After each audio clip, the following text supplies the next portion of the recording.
Hello everyone, আসসালামু আলাইকুম। Welcome back to my channel. আপনারা সবাই কেমন আছেন? আল্লাহর দয়া অশেষ রহমতে আমরা আলহামদুলিল্লাহ খুব ভালো আছি। প্রতিদিনের মতো আরও একটি নতুন ব্লগ নিয়ে আপনাদের মাঝে চলে আসলাম। এখানে হচ্ছে আমাদের উস্তা গাছে অনেকগুলো উস্তা আসছে। বেশ কিছুদিন আগে গাছ থেকে উস্তা ছেঁড়া হয়েছিল, তারপরে আবার মাঝখানে উস্তা আসেনি, এখন আবার আসছে। তারপরে হচ্ছে কাকিকে দেখলাম যে গাছ থেকে আলু বোখারা ছেড়ে সেদ্ধ করে রেখেছে, এখন রোদে দিয়ে দিবে, তারপরে রোদে শুকিয়ে রাখবে কিছুদিন, তারপরে সংরক্ষণ করে রাখবে, পোলাও বিরিয়ানিতে ইউজ করা যাবে। এর জন্য আর কি রোদে শুকিয়ে রেখে দিবে। তারপর আমি রান্নাবাড়া স্টার্ট করে দিয়েছি। আলু, পেঁয়াজ, মরিচ এগুলো কেটে রেখে দিয়েছিলাম। আর এখানে আদা রসুন বেটে নিচ্ছি কাঁচা জিরা দিয়ে, আমরা আদা রসুনের সাথে কাঁচা জিরাটা দিই। আর এখানে হচ্ছে সিলভার কাপ মাছ বের করে রেখেছি, এটা আলু দিয়ে রান্না করব। আর ছিল পটল ভাজি। তারপরে দুপুরের দিকে হচ্ছে মিতুদের বাসায় যাচ্ছিলাম, মানে আমার চাচি শাশুড়িদের বাসায় যাচ্ছিলাম। ওদের বাসার পাশের বাসায় হচ্ছে ভুট্টা মেশিন দিয়ে ভাঙানো হচ্ছিল। তো আমি হচ্ছে আমার শ্বশুর বাড়িতে আসার পরে হচ্ছে কৃষি কাজটা ভালোভাবে দেখতে পাচ্ছি। আমার বাবার বাড়ি থাকতে দেখতে পাইনি, মানে আমাদের ওই এলাকাতে হচ্ছে কৃষি কাজ নেই ওরকম। হয়তো দু এক বাড়িতে থাকতে পারে, আমি সেটা জানি না। আর আগে নাকি এখানে হচ্ছে ভুট্টা আনার পরে ভুট্টার দানা হাত দিয়ে মানে এই করে বের করে নিত, আর এখন হচ্ছে মেশিন দিয়ে বের করা হয়। যে কোনো কাজেই এখন হচ্ছে খুব সহজ হয়ে গেছে, কৃষিক্ষেত্রে বা যে কোনো ক্ষেত্রে হোক না কেন, মেশিন বের হয়ে মানুষের কাজকর্ম সব কিছু সহজ হয়ে গেছে। তারপর হচ্ছে মিতুদের বাসায় আসলাম। এখানে হচ্ছে মিতু আমার এক চাচাতো দেবরকে হচ্ছে এই ঝুড়ি বানিয়ে দিয়েছে। ওদের হচ্ছে প্র্যাকটিক্যাল পরীক্ষা ছিল, তো তাই বলছে বাসা থেকে যে যা বানিয়ে নিতে পারে। ও তো বানাতে পারে না, তাই মিতুকে দিয়ে বানিয়ে নিয়েছে। কাগজ দিয়ে খুব সুন্দর একটা ঝুড়ি বানাইছে। আর ও হচ্ছে ক্লাস 4-এ পড়ে। ওই আমার ওই চাচাতো দেবরটা, যার আর কি এক্সাম। তারপর হচ্ছে মিতু আমাকে কোক খেতে দিল, কোক খাচ্ছিলাম। তারপর হচ্ছে আইসক্রিম বের করে দিল, চকলেট ফ্লেভারের আইসক্রিম, যদিও আমার পছন্দ না। আর আইসক্রিমটা হচ্ছে গলে গেছে। ওরা নাকি আইসক্রিম খাওয়ার পর ভুল করে নর্মাল ফ্রিজে রেখে দিয়েছিল, যার কারণে হচ্ছে আইসক্রিমটা গলে গেছে। আর ডিপ ফ্রিজে রাখলে তো এরকম থাকতো না। যাই হোক, আইসক্রিমের টেস্টটাই অন্যরকম হয়ে গেছে গলি গিয়ে। তারপরে বিকেলবেলা চলে আসলাম, বাসায় হচ্ছে পিঠা বানানো হবে, তাই রান্না বাড়া করতে হবে। এখন মাংসের তরকারি রান্না করা হবে, মুরগির মাংসের। তাই আমি হচ্ছে কাটিকুটি করে নিয়েছিলাম, আলু দিয়ে হচ্ছে দেশি মুরগি রান্না করা হবে। তো আমি পেঁয়াজ, মরিচ, আলু এগুলো হচ্ছে কেটে নিচ্ছিলাম। তো আপনাদের কাছে আমার একটা ছোট্ট রিকোয়েস্ট, যারা আমার চ্যানেলটি সাবস্ক্রাইব করেনি তারা আমার চ্যানেলটি সাবস্ক্রাইব করবেন, লাইক কমেন্ট শেয়ার করবেন, নিয়মিত আমার যারা ভিডিওগুলো নিয়মিত আমার দেখবেন। ভিডিওগুলো দেখেন তাদের জন্য অসংখ্য অসংখ্য ভালোবাসা রইল আমার তরফ থেকে।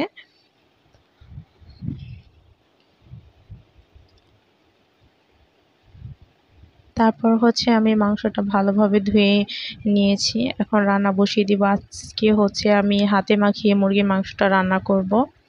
এর জন্য দিয়ে দিলাম, মাংসের সাথে দিয়ে দিলাম পেঁয়াজ, কাঁচামরিচ কুচি, দারচিনি, এলাচ, আর আলুগুলো দিয়ে দিচ্ছি। চাইলে আপনারা আলুগুলো ভেজেও দিতে পারেন। আর এখানে ছিল আদা রসুন আর জিরা পেস্ট। তারপর হলুদের গুঁড়ো দিয়ে দিলাম, একটু জিরা গুঁড়ো দিয়ে দিলাম, আর শুকনো মরিচের গুঁড়ো দিয়ে দিলাম, আর পরিমাণ মতো লবণ দিয়ে দিচ্ছি। এখন হচ্ছে মাখিয়ে নিব, তারপর হচ্ছে তেল দিয়ে আবার মাখাবো। ফার্স্টে তেল দিয়ে মাখালে হচ্ছে তেল মাখানোটা নাকি ভালো হয় না, আমার শাশুড়ি মা আমাকে শিখিয়েছে।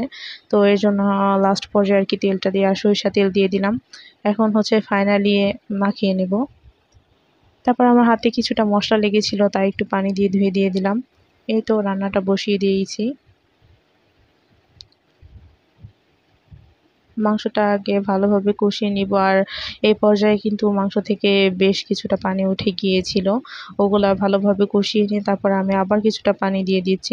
যেহেতু হচ্ছে এটা দেশি মুরগি, তো মাংসটা রান্না হতে কিন্তু বেশ কিছু সময় লাগবে, এর জন্য হচ্ছে আর কি বেশি করে পানি দিয়ে দিলাম। তারপর হচ্ছে বাইরে তো দেখলাম যে অনেক বাতাস শুরু হয়ে গেছে, আর অন্ধকার হয়ে আসছিল চারিপাশ। মনে হচ্ছে যে কোনো সময় বৃষ্টি শুরু হয়ে যাবে এরকম ছিল। আর বিকেল বেলার সময় মনে হচ্ছে দেখে যে সন্ধ্যা হয়ে গেছে। অনেক বেশি বাতাস ছিল, বাতাসের সাউন্ড শুনে আপনারা বুঝতে পারছেন।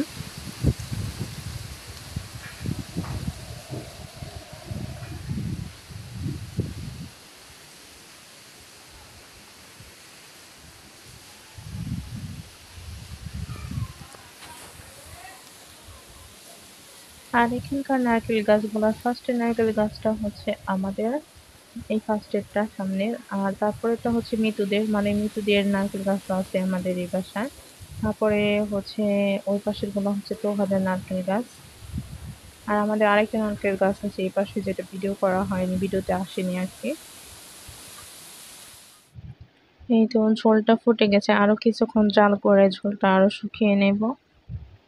এই তো আরো কিছুক্ষণ জাল করা হয়ে গেছে।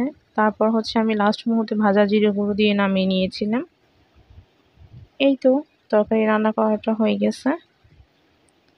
এরপর হচ্ছে এখানে রুটি পিঠা বানানো হবে, তাই আমার শাশুড়ি মা চালের গুঁড়ো নিয়ে নিচ্ছিল।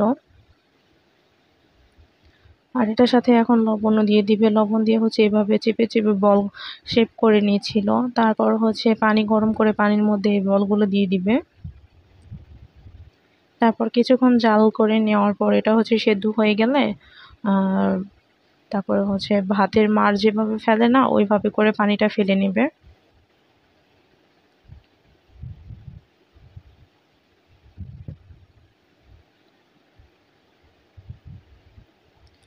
এখন হচ্ছে এই চালের গুঁড়াগুলো একটা বলের মধ্যে নিয়ে নিবে,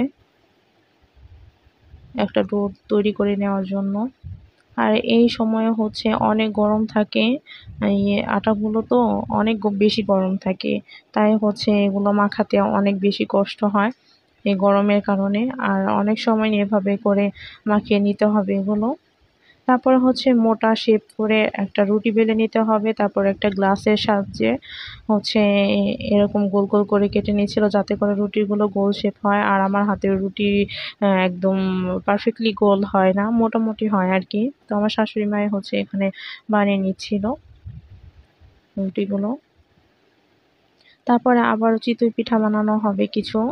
এর জন্য হচ্ছে এখানে কুসুম গরম পানি আর চালের গুঁড়ার সাথে একটু সয়াবিন তেল দিয়েছে আর একটু লবণ দিয়েছে। তারপরে ডোটা তৈরি করে নিয়েছে আর আগে থেকে পিঠার শাঁসটা গরম করে নিচ্ছে। আর এগুলো কিন্তু বেশ কিছুদিন ডিপ ফ্রিজে ছিল এই চালের গুঁড়াগুলো, তাই হচ্ছে একটু সয়াবিন তেল দিয়ে দিল। আর অনেকে হচ্ছে বাসায় শিলপাটায় বেটে এই চিতই পিঠাটা বানায়, তারা হচ্ছে সয়াবিন তেলটা না দিলেও হবে। আর এগুলো তো বাজারে মেশিন থেকে ভাঙিয়ে আনা হয়েছে, এই চালের গুঁড়ো গুঁড়ো করা হয়েছে, এর জন্য হচ্ছে একটু সয়াবিন তেল দিয়ে দেওয়া হয়েছে, যাতে করে পিঠাগুলো ফুলকো ফুলকো হয়। এই তো পিঠাগুলো হয়ে গেছে।